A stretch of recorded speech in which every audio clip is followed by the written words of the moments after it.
What's up guys, my name is Jake, and today in my spare time, I'm going to be doing a review on my 2011 5.0 Mustang.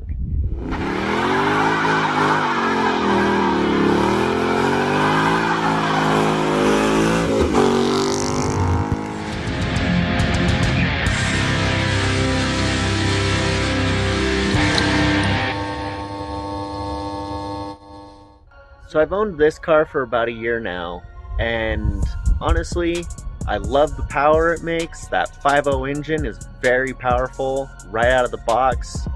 I have nothing done to it except for high flow cats at the moment, and I'll show you later on exactly what I mean by this car can build some power. The transmission in this car, it does shift really nice, but I do have to complain because most of the internal pieces are made of plastic, so chances are you're gonna break it really fast and gonna have to replace parts. On the shifting fork, where it actually connects to the gear on the connecting pins, they made them out of plastic, so those usually get hot, they end up melting, none of your gears want to go into place, and for me, it ended up making my third gear go out, and so I was actually jammed in third and had to do a complete trans rebuild. This car here is a track pack car, so it has the 373 rear end gears in it, LSD rear end. Honestly, I've done numerous burnouts in this car and I've slid this car just about everywhere, and I've never seen it only be a one tire fryer. 2 tires all day long. The big problem with these cars really comes down to the suspension. For some reason, Ford thought that the people that would be driving this car would be totally incompetent, and so if you try to do a burnout in this car, for some reason the ABS will actually drag one side of the brake depending on which tire may or may not be spinning faster, or even the way that your car is placed on the road. If it tilts at all, the car thinks that you're spinning out of control and it'll lock up the rear brake to try to keep the car going straight. But that's why you always end up seeing Mustangs crashing at car shows, because more often than not, their ABS turns on midway through the burnout and it makes them hook a hard left. So really bad design. Luckily, you can turn the advanced track off. It's not just traction control. You have to actually hold the button for 15 seconds and turn off the advanced traction control. If you don't do that, you will end up off the road.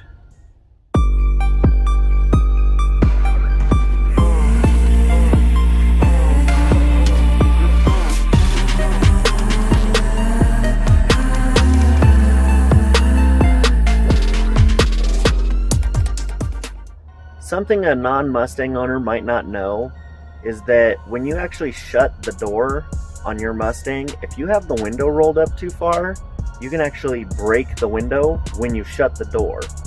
And so something Ford did was actually installed auto rolling windows, so when you open the door it goes down, then when you shut the door it rolls back up.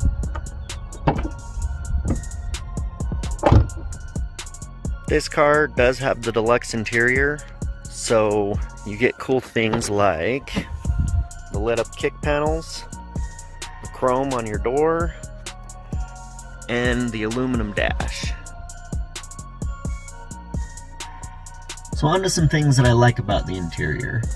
Something I like is even though it's a Mustang, you still get a lot of leg room.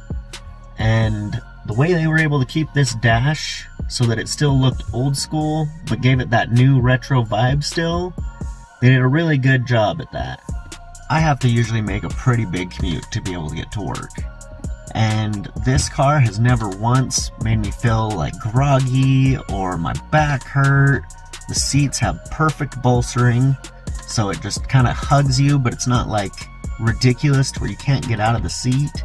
The other thing I like is the fact that Ford already put neon lights in your cup holders, your door handles, and on the floors, so you don't have to go to O'Reilly and buy some cheesy set of lights and hope that you wire them in correctly. This car does have the shaker sound system. It does hit pretty hard for being a stock system. It's one of the few cars that I've owned that I've really not thought about buying subs right away because I just can't stand that flat noise. Because I live in Utah, we have to deal with snow, and honestly, I have a set of Blizzarks on the back, and this car has never gotten stuck. And the heated seats in this car work perfectly. Something that's also really neat about the Mustang is you actually get dual power auto windows, so your passenger, when you push down and up, both go auto, which I thought is really cool. Plus, you also get a power passenger seat, which I feel like cars anymore, the passenger gets screwed. So something else I love about this car is the fact that someone can actually fit in the back seat. Check it out.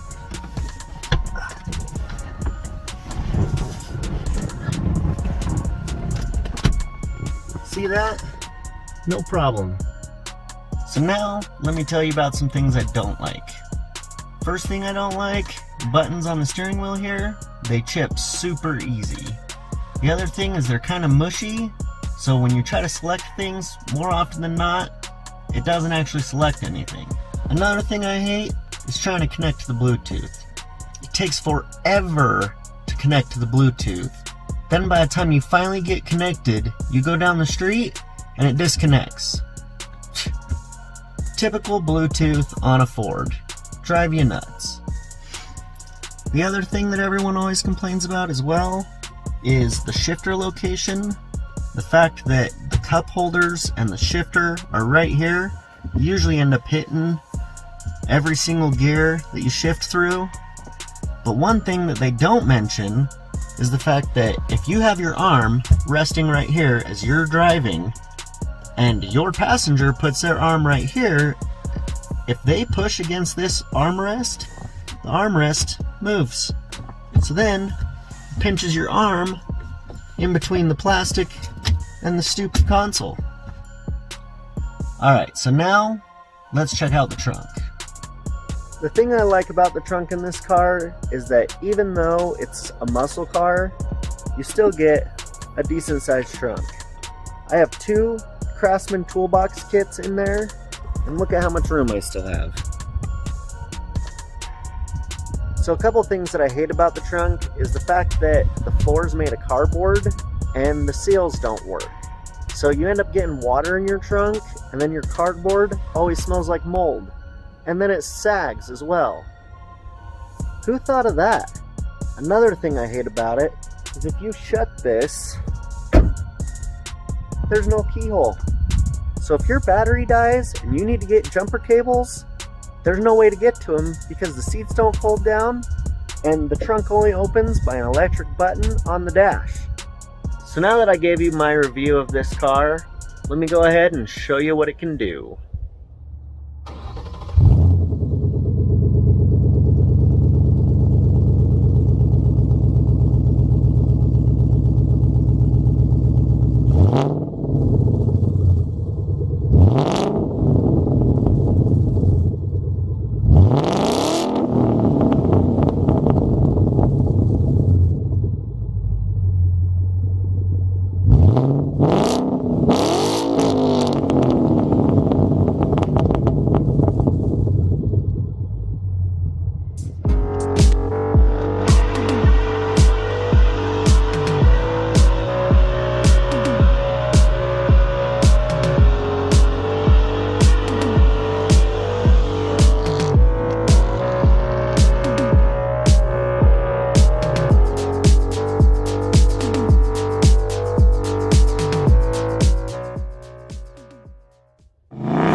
Alright guys, so that's all the spare time I have today. If you have some more spare time, go ahead and check out some more of my videos. And if you haven't done so already, like and subscribe. And until next time, peace!